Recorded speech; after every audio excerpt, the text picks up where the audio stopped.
बहुत अच्छे बोले बेटा। Thank you. नमस्कार जी सबको, सत श्री अकाल। बैठिए सर। बात आई है संगीत की, तो मैं थोड़ा लंबा बोलना चाहूँगा अगर आप लोगों की इजाज़त हो तो। सर बोल सकते हैं राजेश जी? 5 मिनट ले सकता हूँ ना? मैं आपको एक चीज़ बताना चाहूँगा कि दुनिया में जब सृष्टि की रचना हुई तो वो संगीत से हुई, जिसको हम ध्वनि कहते हैं। अरे मैं इसलिए क्या पहले भूमिका बांधना चाहता हूँ कि संगीत हमारे जीवन में क्या है। जैसे सर ने बताया ना कि धुन चलती है, लिरिक्स चलते हैं, वॉइस चलती है। इसके कई उदाहरण मैं दे सकता हूँ आपको मेरे गानों से। जब मैंने गाना ओले ओले बनाया था तो उस वक्त अभिजीत का कोई नाम नहीं था। कैसे बना, क्या बना, ये अलग कहानी है। पर जब अभिजीत ने वो गाया तो हकीकत ये फैक्ट बात है कि उस वक्त सैफ अली को भी कोई नहीं जानता था, नरेश मल्होत्रा को भी कोई नहीं जानता था, काजोल की भी कोई हिट फिल्म नहीं थी, और हमें भी कोई इतना नहीं जानता था कि दिलीप सेन समीर सेन को ना इतना है, क्योंकि हमारी 4 पीढ़ियाँ हैं संगीत में। मेरे पिताजी 1935 में आए थे मुंबई में, तो तबला ढोलक, तो तबला बजता था, तो ढोलक, डफ और डेरू और मटका जो इंडस्ट्री में लाने वाले मेरे पिताजी जमाल सेन जी, और उनके साथ में गुलाम मोहम्मद जी ने उसको आगे चलाया। आप जितने भी गाने 1935 के बाद में जो ढोलक तबले सुन रहे हैं वो देन मेरे पिताजी की रही है। फिर 51 से वो एज ए म्यूजिक डायरेक्टर हो गए। सन 70 में मेरे बड़े भाई साहब शंभू सेन जी संगीतकार बने। 90 के दशक में हम चाचा भतीजा दिलीप सेन समीर सेन बने। 2010 से मेरा पोता सोहेल सेन, जिसके बाला बाला कई गाने हिट हुए हैं। अब मैं आता हूँ संगीत पे, क्योंकि संगीत नहीं है तो हमारा जीवन निस्वार्थ है, मतलब जिसमें जान नहीं है। और जैसा अभी आपने एक चीज़ कही कि दिखना चाहिए या सिर्फ सुनना चाहिए, मगर मेरा ये कहना है कि कहीं ना कहीं संगीत के लिए भी एक बात बोलना चाहूँगा मैं, कि अगर बच्चा अगर रोता नहीं है तो माँ दूध नहीं पिलाती है। हम कितना ही अच्छा गाना कंपोज कर लें, मगर अगर उसको अच्छा लिखा हुआ होगा तो अच्छा कंपोज होगा, अच्छा कंपोज होगा तो उसे अच्छा गाना ज़रूरी है, और गाना ज़रूरी है तो वैसा ही अगर पिक्चराइज हो जाता है तो वो गाना बहुत लॉन्ग लाइफ तक चलता है। और कुछ ऐसे गाने भी हैं सर, माफ़ी चाहूँगा मैं आपसे, उनका उदाहरण मेरे को इसलिए देना पड़ रहा है क्योंकि 2 गाने चल रहे थे उस दौर में। एक था तूने मारी एंट्री यार, दिल में बजी घंटी यार, टन टन टन टन, ये गाना था। उसके अपोजिट में फिल्म फेयर किस गाने को मिल रहा है, वो ओ बेबी डॉल में सोने दी, ओ बेबी डॉल में सोने दी। जब फिल्म फेयर दिया गया तो मैंने कहा ये गाने को नहीं मिला, ये टी सीरीज़ को मिला है। उसने एकता ने, टी सीरीज़ ने वो गाना इतना बजाया कि जिस चैनल से हटाओ तो वहाँ वो बेबी डॉल ही सुनाई दे रहा था। मैं जिस गली से गुजरूँ पता चला मेरे स्टूडियो जा रहा हूँ तो वहाँ भी साइड में बज रहा बेबी डॉल में सोने दी। तो ये जो मेरा कहने का मतलब क्या है शॉर्टकट में, कि अगर संगीत को जितना प्रमोट करोगे, बजाओगे, क्योंकि आज मीडिया इतना फास्ट हो गया है, आजकल हिमेश रेशमिया जैसा सिंगर बन गया है, तो आप समझ लीजिए कि अमूमन कोई भी सिंगर बन सकता है। कई जगहों पे तो सलमान जी ने भी गाने गा दिए हैं। आज संगीत का ये हाल हो चुका है। तो मेरा तो ये कहना है कि अगर आप लोगों को अच्छा संगीत चाहिए या अच्छा लिरिक्स चाहिए और अच्छा सिंगर चाहिए तो उस हर चीज़ के लिए जानकारी बहुत ज़रूरी है। और जैसे सर ने बताया, मैं इनकी बात से एक बहुत बड़ा कायल हुआ हूँ कि इन्होंने छोटी सी उम्र में ये बीड़ा उठाया कि नहीं यार, गीतकार को भी एक ओहदा मिलना चाहिए। वो सेम बात हो गई शोले वाली। पहले जावेद साहब को भी और जावेद अख्तर को भी लोग मुंशी बोलते थे, तो कहानीकार अगर कहानी लाता था तो साइड में डब्बों में डाल देते थे। जैसे उन्होंने त्रिशूल, दीवार, ये सब फिल्में थी, जैसे शोले आ गई तो पता चला कि प्रोड्यूसर डायरेक्टर से पहला बड़ा नाम आता था सलीम जावेद का। तो ऐसा कोई जलजला अभी तक हमारे राइटरों में नहीं किया, मगर एक लड़के ने किया है, मनोज मुंतसिर ने।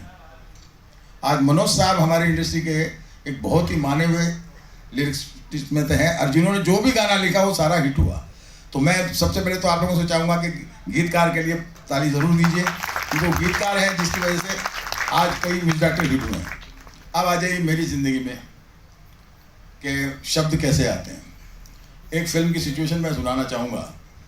एक फिल्म में कर रहा था मेहरबान, मिथुन चक्रवर्ती, अपना आयशा जुल्का की, के रविशंकर उसके डायरेक्टर थे। तो फर्स्ट नाइट में हमारा एक गाना चला गया सुहाग रात का, जिसको कहते हैं लेडीज संगीत। बोल गोरी बोल जरा इतनी सी बात, चूड़ियाँ खनकती है क्यों सारी रात, क्यों ना होगी खन खन आधी रात को सजन, जब पकड़ेगा चूड़ी वाला हाथ रे, ये गाना नाइट में ख़त्म होता है। इन द डे में विदिन 3 मिनट्स के बाद में दूसरा गाना आता है। तो रवि जी को मैंने बोला यार इतने गाने चलेंगे नहीं, हम आपके कौन जैसी फिल्म नहीं, अपनी मिथुन चक्रवर्ती है, आयशा जुल्का है। बोला नहीं मेरी सिचुएशन है उसमें। तो काफ़ी बहस होते होते आखिर में मैंने उनसे पूछा कि भैया अगर पुरानी फिल्म का अगर कोई गाना यहाँ डालते तो कौन सा होता। तो उन्होंने मुझे एक एग्जाम्पल दिया जीवन मृत्यु फिल्म का। वो गाना ऐसा था, झिलमिल सितारों का आंगन होगा, रिमझिम बरसता सावन होगा। बोले ये गाना एक्यूरेट मेरी सिचुएशन पे जाता है। वो चले गए तो मेरे साथ बैठी हुई थी अपने दिल्ली की हैं रानी मलिक जी, जिनका काफ़ी गाने नदीम के चले से ओ बाबा मिलने को डर करता है। तो उनसे मैंने कहा कि रानी जी ये सिचुएशन तो दे के चले गए, अभी कैसा करें, क्योंकि साउथ इंडियन के बहुत ही कड़क होते हैं डायरेक्टर, उनको एक बार जो सिचुएशन फिक्स हो जाती है फिक्स हो जाती है। मैंने कहा इनको आसमां भी चाहिए, तारे भी चाहिए, झिलमिल भी चाहिए। तो उन्होंने कहा मेरे पास एक मुखड़ा है। वो मुखड़ा इस तरीके से था, अगर आसमां तक मेरे हाथ जाते तो कदमों में तेरे सितारे बिछाते, कहीं दूर परियों की नगरी में चलकर मोहब्बत का एक आशियाना बनाते, अगर आसमां तक। तो सर ये गाना काफ़ी चला, आज भी वो गाना चल रहा है। और एक बात से मैं आपसे सहमत इसलिए हूँ कि नया सिंगर था उस वक्त, यानी सोनू निगम का एज ए सिंगर, जैसे कहते हैं ना कि मेरा खुद का गाना जैसे होता है ना, बाकी उन्होंने वर्जन बहुत गाए थे, रफ़ी साहब के गाए थे, अताउल्ला खान के गाए थे, पर एज ए फिल्म में जो उनका पहला गाना था खुद की आवाज़ का, वो यही गाना था सोनू निगम जी का। तालियां बजाया। तो ये बात हो गई म्यूज़िक की। और मैं एक बात तो ज़रूर कहना चाहूँगा कि हमें सबसे पहले हमें संगीत में जो वाबस्ता है, क्योंकि अभी जो हमारा फिल्म लाइन का हिंदी का जो हाल हो रहा है म्यूज़िक का, हर कोई मुझसे एक ही सवाल पूछता है, सर 90 के दशक का 60 के दशक का म्यूज़िक आज सुनाई नहीं दे रहा। उनका मेन रीज़न ही है सर, ना तो उनके पास शब्द हैं ना उनके पास कंपोजिशन है, सिर्फ हल्ला है और साउंड है। वो साउंड ढक चिक जो चल रहा है वो है।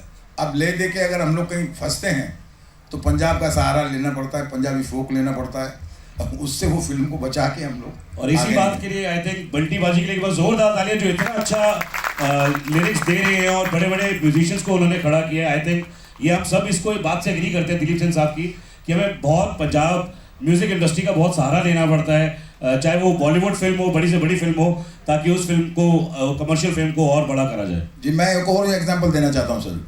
मेरी फिल्म आ रही थी अर्जुन पंडित, जिसका एक गाना हिट हुआ था, मेरा दिल ले गई ओए कमो की धर्म। आपने देखा हुआ सनी देओल ने पहली मरतबा डांस किया। अब वो थी जिद्दी फिल्म, तो अर्जुन पंडित आई तो सनी जी ने मुझे बुलाया, बोला दिलीप जी मेरा एक डांस का गाना और रखिए। तो उस वक्त गुलशन कुमार जी थे, हमारे दिलेर पाजी जो कि किंग ऑफ क्या कहते हैं जो पॉप एल्बम के थे, दिलेर मेहंदी साहब, उस वक्त उनका मतलब वो जस्ट लाइक शाहरुख खान अमिताभ बच्चन जी थे। गुलशन जी ने बोला यार इनका गाना डालना है, तो उसके डायरेक्टर प्रोड्यूसर ने कहा कि दिलीप भाई गाना कंपोज करो। तो मैं अपनी बताना हूँ, ये किस्सा इसलिए बताना चाह रहा हूँ, दिलेर जी से मिलने के लिए मुझे 4 जगह जाना पड़ा। पहली मीटिंग के लिए उन्होंने पूना बुला लिया, यानी पहली मरतबा कोई म्यूजिक डायरेक्टर सिंगर से मिलने जा रहा है। ये अहमियत देखिए कि कलाकार इस मुकाम पे होना चाहिए। मैं पूना मिलने गया, सर आज तो हम सीटिंग में नहीं बैठ सकते। फिर उन्होंने बोला नासिक आ जाओ, फिर नासिक चला गया। फिर आखिर में मैंने कह दिया, मैं बोला प्रभु जी ऐसा मत करो यार, उम्र वाला हो गया, वैसे घुमाते रहोगे तो गाना पता चला निकल जाएगा, पिक्चर रेडी पड़ी है गाना। तो उन्होंने कैसे करके समय दिया, फिर हम दोनों ने मिलके एक गाना कंपोज किया, ओए ओए वो कुड़ियाँ शहर दिया ओए। तो आप यकीन मानिए अर्जुन पंडित को चलाने में 2 गानों का काफ़ी हाथ रहा है, एक ओए ओए कुड़ियाँ शहर दिया और एक जावेद अख्तर साहब ने वो गाना लिखा था। सिचुएशन ऐसी थी कि क्लाइमैक्स में सर फाइट चल रही है और उस पर गाना चाहिए, और अपना डायरेक्टर HS रवेल साहब जो थे, राहुल रवेल, अब वो तो इंग्लिश टाइप के डायरेक्टर, वो बोले आई वांट द सॉन्ग। मैं बोला सर गोलियां खा रहा है अगला, उधर से वो गोली मार रहा है, इधर फाइट चल रही है, गाएगा कौन? बोला गाने की जरूरत नहीं है, मुझे गाना चाहिए। तो फिर जावेद साहब ने वो बोल लिखे, आपने कहा ना शब्द प्रधान, वो गाना हमारा ऐसा था, हर कदम पर कोई कातिल है, कहाँ जाए कोई, जिंदा रहना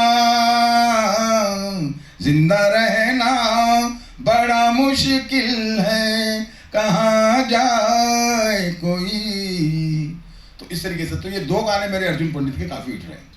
अब मैं एक खास चीज़ आपको बताने जा रहा हूँ जो अमूमन कोई संगीतकार नहीं बताता, कि हमारी ज़िंदगी में जैसे आपने कहा ना कि संगीत के स्वर कहाँ हैं, जो हम बोलते हैं ना सा रे ग म प ध नि सा, तो संगीत शास्त्र के हिसाब से सा जो हमारे नाभि से निकलता है, रे हमारे हार्ट से निकलता है, सेंटर से है, म कंठ से है, प होठों से है, ध तालु से है, नी यहाँ से है। अब जरा आप लोगों से एक रिक्वेस्ट करूंगा, जरा यहाँ हाथ लगाइए। आप सब लोग ऐसे नाक पे हाथ लगाइए। आप भी लगाइए ना बंटी जी, आप तो सुपरस्टार हैं तो लगाइए। आप लोग भी लगाइए ना, उसमें पैसे नहीं लगने। अब सब लोग मेरे साथ में बोल, आप फोटो खींचिए, हाँ अच्छे लगेंगे हम लोग। अब सब लोग बोलिए नी, वाइब्रेट हो रहा है। अब बोलिए सा, वाइब्रेट नहीं हो रहा। इसका मतलब ये है कि इन स्थानों से स्वर निकलते हैं। तो जो मैं बताया ना सृष्टि की रचना हुई तो संगीत से हुई, ये सब एक काफ़ी लंबा भाषण है, मैं उतना नहीं टाइम लूँगा आपको।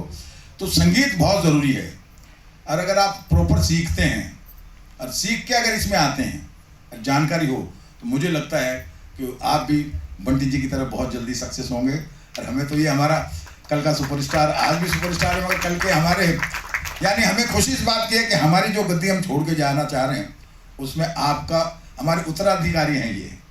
और कम से कम हमें फक्र से ये कह सकेंगे कि भैया आज ऐसा कोई बंदा हमें मिला पंजाब में, चंडीगढ़ में, जिसकी विरासत को देखते हुए नहीं लगता कि हम लोग जैसे जो छोटे मोटे कलाकार हैं वो सिर्फ अपना नाम लेके चले जाएंगे। बंटी जी के लिए जोरदार तालियां बजाइए। बहुत बहुत धन्यवाद सर।